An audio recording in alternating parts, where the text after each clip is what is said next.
What's up, Gulaman? Alright. Ang ating HP ngayon, 49k lang at ang DP, 127k.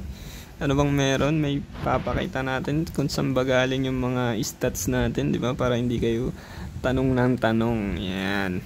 Yan ang ating stats kapag walang items. Diba? Walang item. Tanggalin natin yung mga beer score yan para talagang walang item, walang stats, diba? So, yan sa details, yan meron pa ding crit na 16 dyan, diba? Saan ba galing yan? Sa sigil collection. Kung titignan nyo yung sigil sa collection, merong crit plus 4 ang Raging Bloodlust. At syempre 16 minus 4 meron pang 12. Saan galing yung 12? Dito sa card collection. Sa card collection, kung i-collect mo ang Plankton, meron siyang crit plus 2. At ang Berry crit plus 2. So bali ilan na yun? 8 na. So 16 minus 8, meron pa rin 8. Saan galing yung 8? Hindi ko alam kung saan galing yung 8. Ano ba? Saan magaling yung 8? Basta yun, may 8 na sobra. Siguro sa yan, sa raw stats, kasi may 19 luck tayo dito. 20 na luck. Dahil doon siguro yung 8 na crit. Diba? Huwag nyo nang tanongin sa akin kung saan ko hahanapin yan. At syempre yung P damage bonus ko dyan na 27%. At yung PBE. Yung PBE muna, no? Sa skill, guild skill yan. Diba? Pagka max level ang yung PBE damage bonus, meron kang 700. Syempre tatanungin mo pa rin bakit may 300 dyan na sobra. Diba? 1,000 kasi yan. Yung sobra dyan sa statue, diba? Pag may mga in-unlock ka dyan, mga in-upgrade mo, yan, tulad nyan, may mga PBE damage reduction at PBE damage bonus, diba? 100 to. Oh. Yun na yun. Basta dyan yun. Yung iba, kung hindi mo pa rin alam yung mga ibang stats, kada magti-tier up ka ng pet, may stats yan. Punta ka lang, click mo lang yan, ay ito sa promotion view. Oh, anong madadagdag sa'yo? Yan, halimbawa na tier 1 mo, meron kang physical attack na plus 3. Pag tier 2, dagdag sa HP mo plus 10 HP.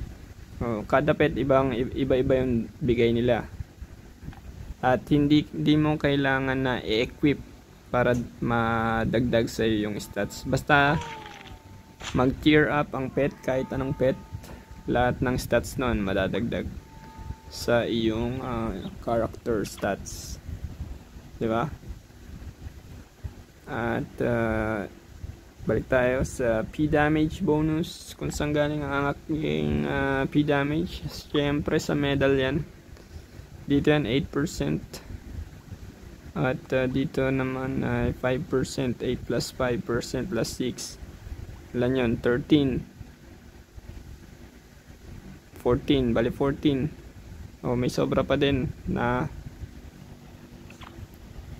ilan yun? Ilan yung sobra? 14% minus 27, diba? May sobra pa rin 13. Hindi ko alam kung saan yan. Bahala na kayo maghanap dyan. Oh, tinanggal ko na rin yung feathers, no? Lahat hinubad ko para malaman nyo kung saan manggagaling yung mga stats natin. Okay, syempre para lagyan muna natin yung stats, no?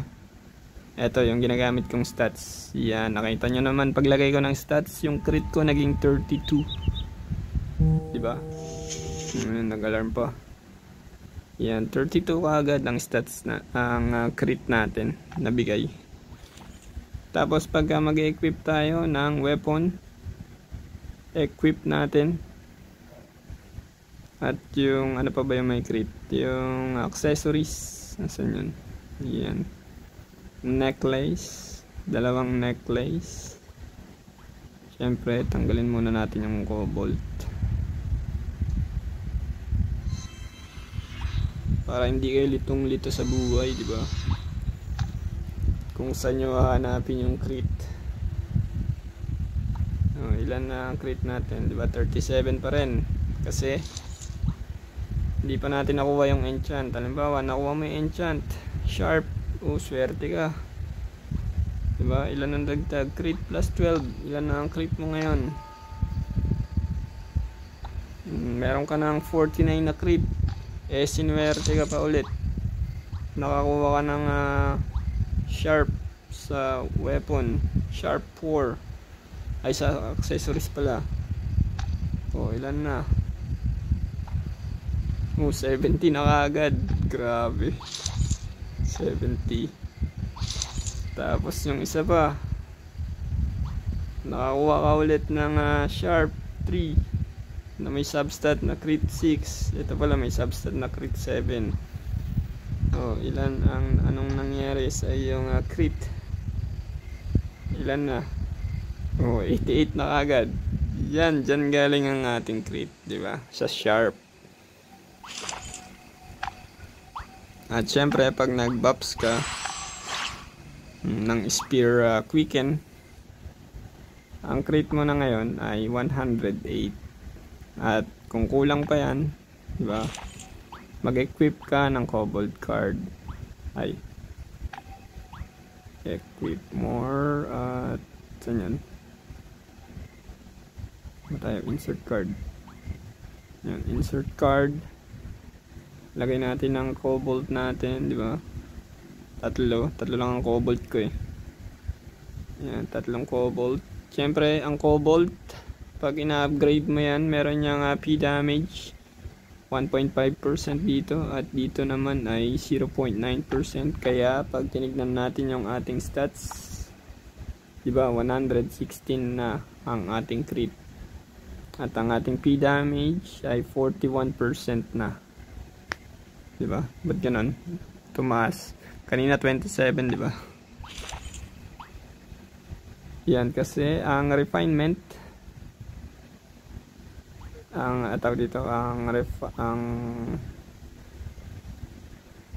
refine plus 14, di ba? Merong P damage na 4%.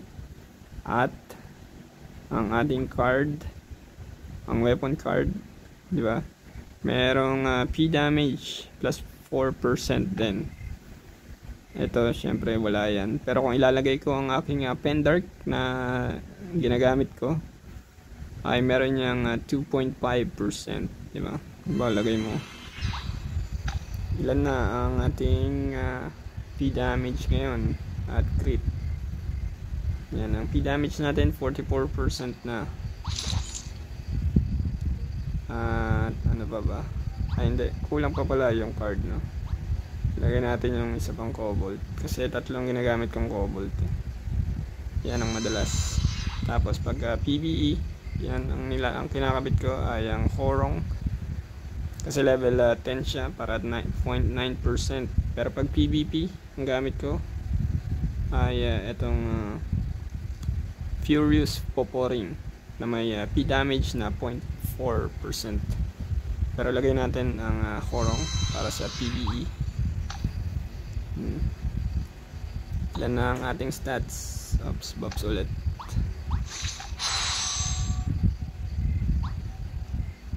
Ang stats natin ngayon 120 na yung crit natin.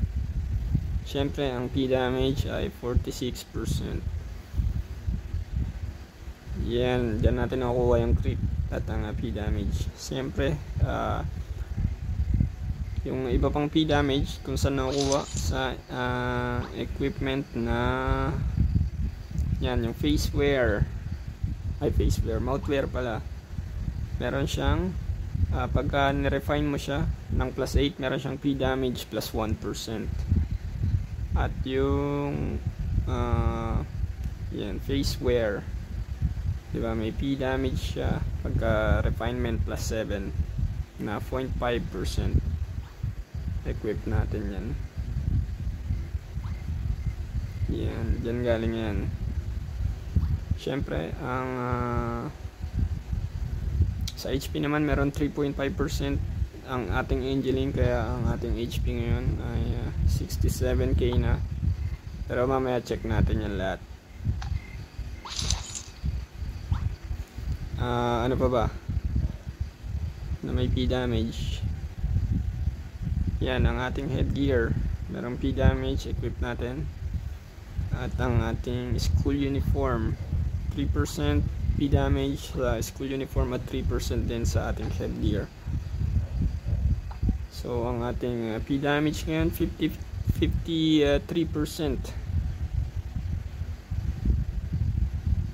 Tapos yung card na nakakabit dyan ay wala pa. Dalawang Lave All My. Pero ang balak dyan isang Lave All My na siguro ipa level 15 ko yun. Tapos yung isang card ay lalagay natin yung anti-fear o yung ano ba yun? Nakalimutan ko yung pangalan. Guy Earth pala. Yung Guy Earth. Yun ang plano natin dyan. Kaso hindi pa tayo makabili or hindi pa natin ma-farm. At anong sunod na equipment? Equip natin yung yan, yung Guive set. Equip natin.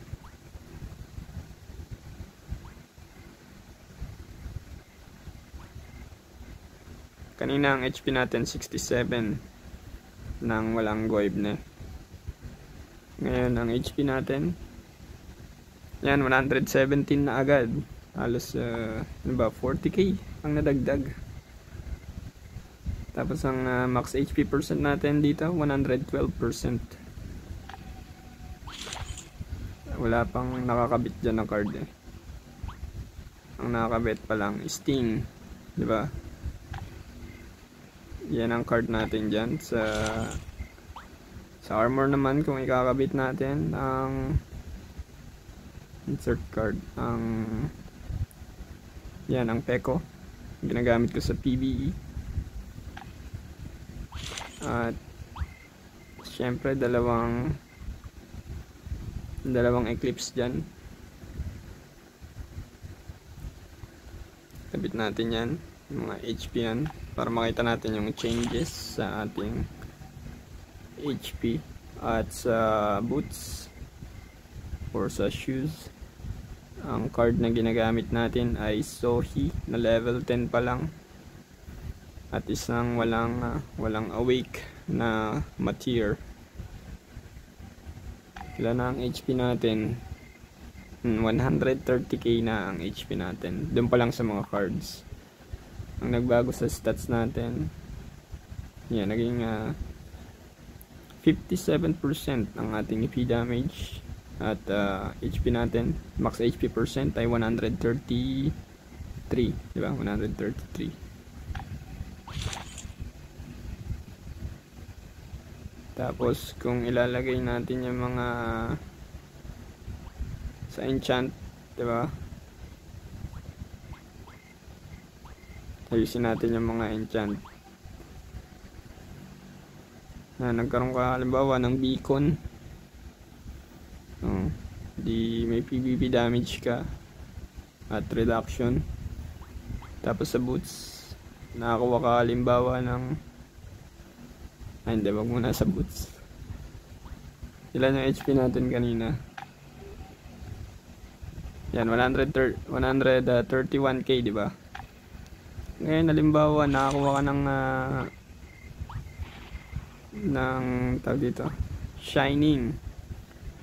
Nakakuha ng shining isa. Swerte mo, di ba? Tapos bit pa. Ilan na ang HP mo? 137k na. Kaya nakakuha ka pa ng isa pa. Naging dalawa na yung shining mo. Ilan na ang HP mo? 141k na. Sa boots, wala kang makuhang shining dahil malas kang hype ka, pares tayo. Bit lang ang nilagay mo, di ba? Wala kang shining eh. Ilan ang HP mo? 146k, di ba? Ngayon, ano pang kulang? Maglalagay ka ngayon ng the feathers pala, feathers. Tama ba yung percent? Ay hindi, may mga kulang pa yatang ano eh. Ayun, may mga wala pang enchant. Yan na yung mga nagbago. Tapos in-enchant mo ngayon yung shield mo, di ba? Nagkaroon ka ng benediction. At meron niyang HP, di ba? Nakakuha kayo ng substat 320. So dinadagdagan na ngayong HP. Tapos sa mouthwear, nag-enchant ka, nakakuha ka ng fortifier. Di ba? May HP yan. Pero magandang makuha mo dyan, syempre, sharp battle. At syempre nag-enchant ka rin sa iyong face wear, nakakuha ka ng sharp battle. At may substat pa na makakatulong sa iyo, crit resistance at max HP. Swerte mo naman, diba? Pero syempre mapapalitan din yan kasi low level eh. At sa headgear, nakakuha ka ng beacon at agi strength na stats na hindi mo naman magagamit. Pero syempre meron siyang isa pang stats na max HP plus 50. Okay na yan muna sa ngayon. Yan, kung kompleto na ang iyong mga enchantment, actually hindi pa yan kompleto talaga yung mga hindi mo kailangan. Pero syempre pagtiyagaan kung ano lang yung ibigay sa atin, diba? Wala tayong pang enchant eh. Ilan ang stats mo? Ang HP mo ngayon 149k na, diba? Tapos yan, ang max HP percent mo 149k HP na rin, diba? Syempre mag-upgrade ka ng mga feathers mo, diba? Maglagay ka ng feathers mo dito. Ay hindi, tama, feathers muna. Sa dulong dulo, syempre ang nakalagay sa akin dyan, yan yung divine 7, dalawang divine yan. Sana isa, yan,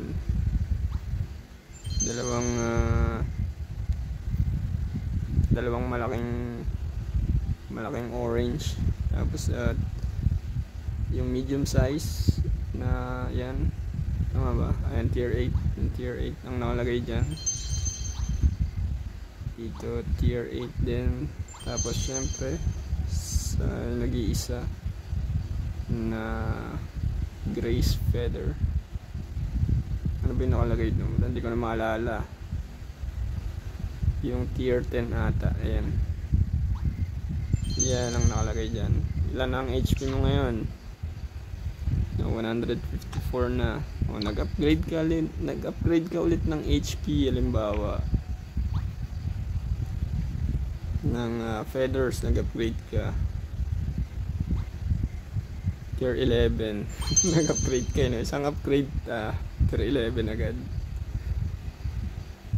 Yan.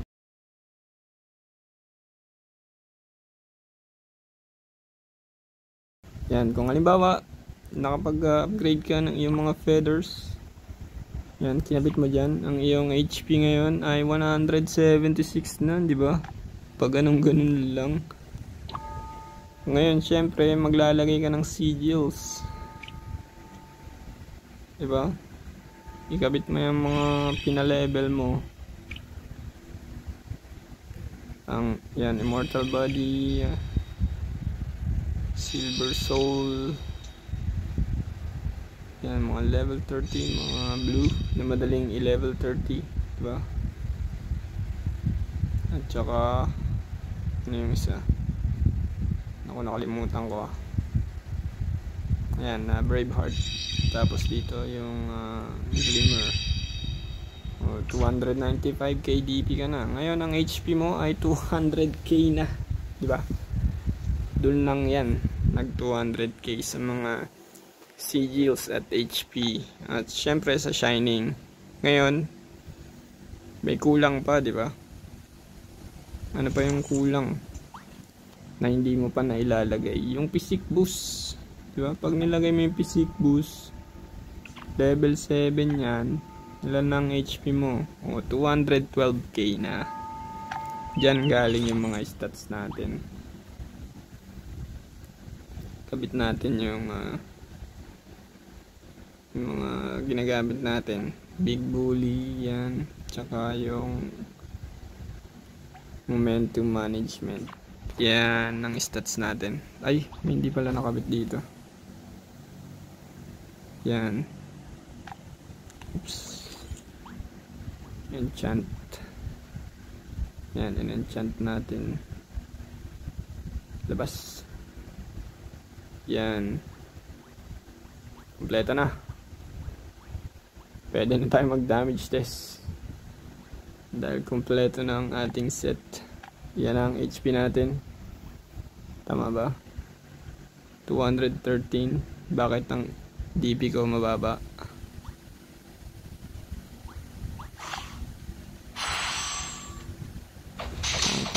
Yan, 400k. May kulang ah. Ngayon syempre 213k ka na. Tapos ang crit mo,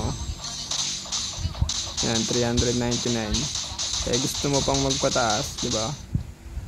Gusto mo mas mataas yung crit mo, hindi mo magkabit ka ng mga attack feathers na may physical damage at PBE. Kabit mo sila isa-isa. Diba? Tier 6 na to eh. Yan, tier 6.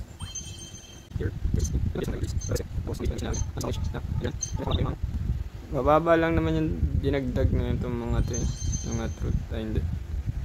Yung mga truth feather mababa lang. Pero syempre wala ka nang ibang mailalagay dyan eh, na ipang na makakatulong sa iyong crit, diba? Yan lang talaga yung truth. Kasi ang feather na nandyan, strength sa attack feathers, diba?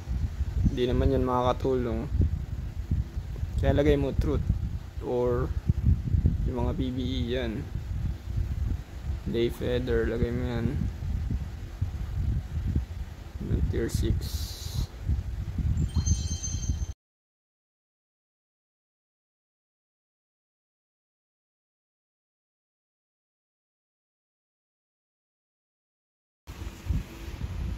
Yan, di ba? 324 ang ating DP. Ay, kabit na natin ng mga feathers. Tapos, damage test. 427 for 70. Lagyan mo pa ng battle enchant. Yun na, ang ating crit.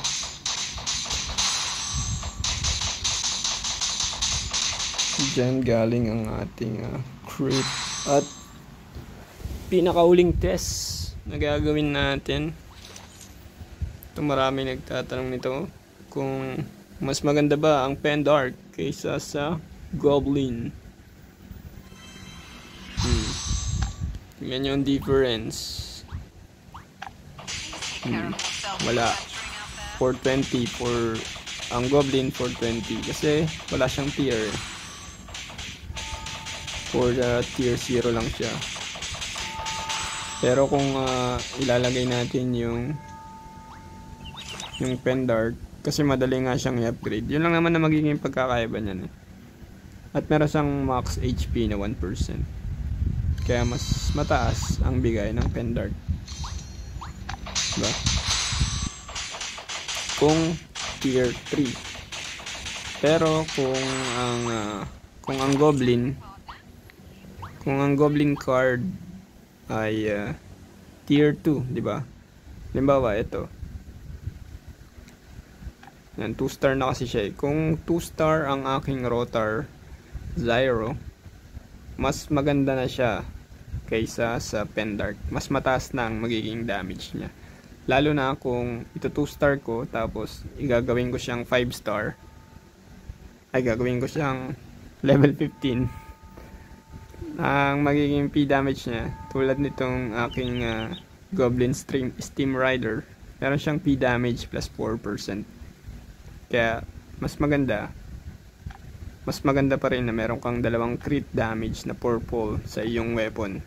Pero kung syempre mahirap gawin yon, mahirap bilhin, paunahan pa sa auctions, at syempre sa ibang server sobrang mahal na ng Rotar Zyro or ang Goblin cards or di kaya yung Squidget. Syempre kung gusto mo makamura na madaling i-upgrade, Pendar kang gamitin mo, diba? Kaya yan ang aking ginagamit sa ngayon. Pero syempre kung ma-max level ko na, diba, tier 15, ma 3 star ko na ang aking Goblin, sunod ko naman i-upgrade ang aking Rotar Zyro at ipapalit yan sa Pendar. Ngayon ang aking Rotar Zyro ay nilalagay ko lang sa card album, diba? Habang 0 star pa kasi siya pag nadagdagan na yung, pag nag 1 star na siya or 2 star, tsaka ako na siya gagamitin ulit. Ngayon, dyan muna siya sa ating collection. Saan na yun? Ay, magpakita Yan, sa collection muna siya, di ba? Meron tayong crit plus 3 dyan. Collect natin yan. Oh.